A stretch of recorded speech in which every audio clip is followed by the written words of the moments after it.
Okay, what's up, computer art students? Lesson 8 is the paper airplane. We're going to put something in our fingers to hold, okay?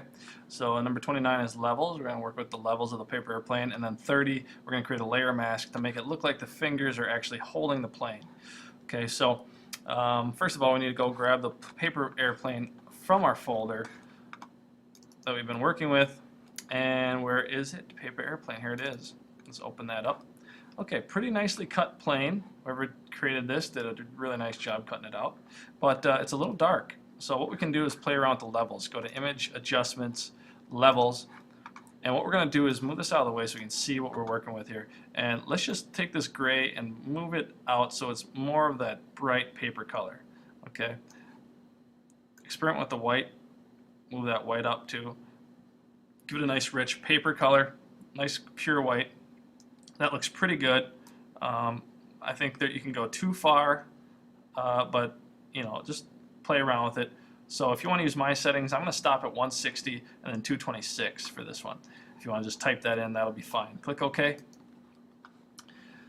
We're ready to move it in. So what we're going to do is drag this off and get your move tool out, or hit the V, vacuum, or V is for vacuum off, or the V on the keyboard, and move that into place. Take it and move it. Here's our super huge plane. Zoom out once. And we're going to Apple T to scale it down. Hold down the Shift key to constrain our aspect ratio.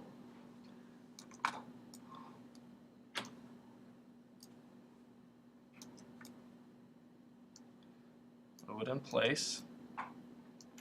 Double click when you think you have it ready. I'm going to zoom in a little bit on this. I think that angle is pretty good. Let's just play around with Apple T. Let's just play around with rotating it slightly, just to get. I think that way is not the right way. I think that angle looks pretty good. So let's just work with that. What I want you to do, what you want to do is kind of move it in place so that it's just over your thumb.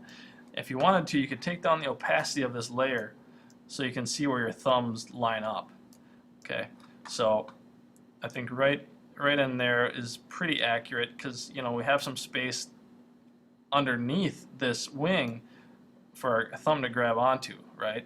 So something right in there. Let's just label this layer plane. Okay, and the next step is to create a layer mask. To create a layer mask, we can click on this button right here, and that's going to be add a layer mask. Okay, so what we're going to do is going to add this little thumbnail box next to in the plane layer to apply our mask to. And to apply the layer mask, what we need to do is click on the brush tool. And we're gonna, couple things we need to do first is set up our brush so that we have a brush, but we want to, I think a 0 hardness is good. We don't want a hard edge. And the size that I had is 13. I think that looks pretty good for the size I'm working with, because what we want to do is create a layer and just erase kind of this area of the plane. So I think 13 pixels is good for that. Put it back up there. Keep in mind the color picker, the color swatches. White is going to be to take away part of the layer. Black is going to be to add to it. Or, sorry, it's the opposite way around. The black is going to take away the layer. The white's going to add to it with our brush. So let's make sure this is black. Let's see if this works here. We're on the plane layer mask. Let's just go ahead and start erasing where our thumb would be onto this plane and see if that works. If we take the opacity back up on this, okay, notice I could have done a little bit better job getting that, so I'm going to step backward and do that again. This time I'm going to have a hard brush. Maybe I'm going to increase the hardness here and see if that helps. That might help a little bit. I'm going to take down the size of my brush to 5 or 8. Let's see that. That's a little better. Okay. So I just want to get the tip in there. Yeah, having a soft edge brush was really creating too much of a feathered effect, and it erased too much. So you want a hard brush to begin with.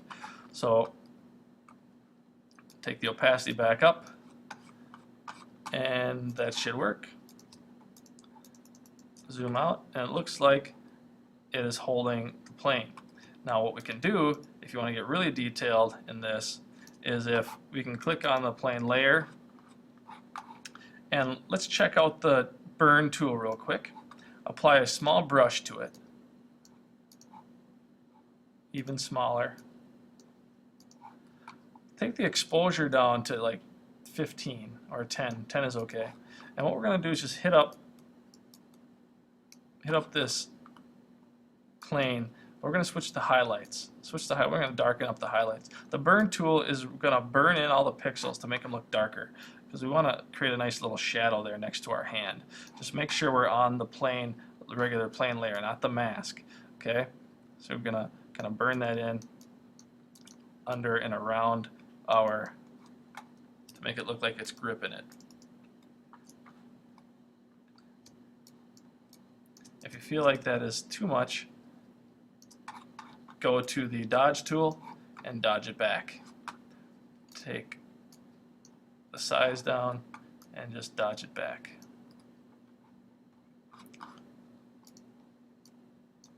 The dodge tool will lighten up the area. I think that's effective. Okay, burn tool darkens it, dodge tool lightens it. It looks like I hit the shadow a little bit right there. Okay, let's go back and fix it. Let's take the size down.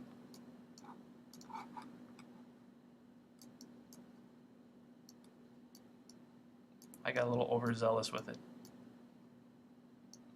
There we go. Better.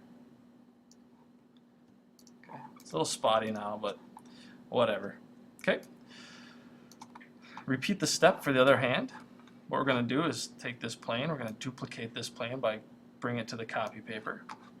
We have the mask and everything. Let's get our move tool. Hit the V on the keyboard. Okay. Move it over. We're going to edit, transform, flip horizontal, and move it in place. Should be the same image. Here's where nudge is going to come in handy. Alright, so nudge on the keyboard, move it in place there.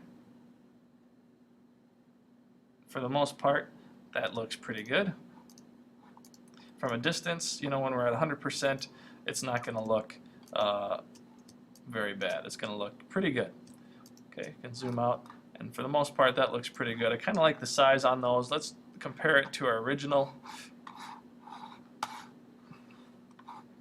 Where is the original? Okay, let's open it back up if we don't have it.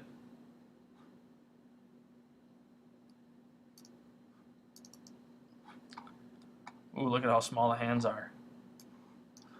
Okay, so they're pretty small. But we can always fix that. We can always go back and do some things later. You know, it doesn't have to be the same either. It can be that way, because we can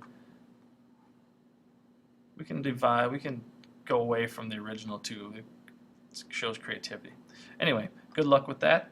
Let's pause and see if I'm missing anything. Okay, that's it, gang. Good luck.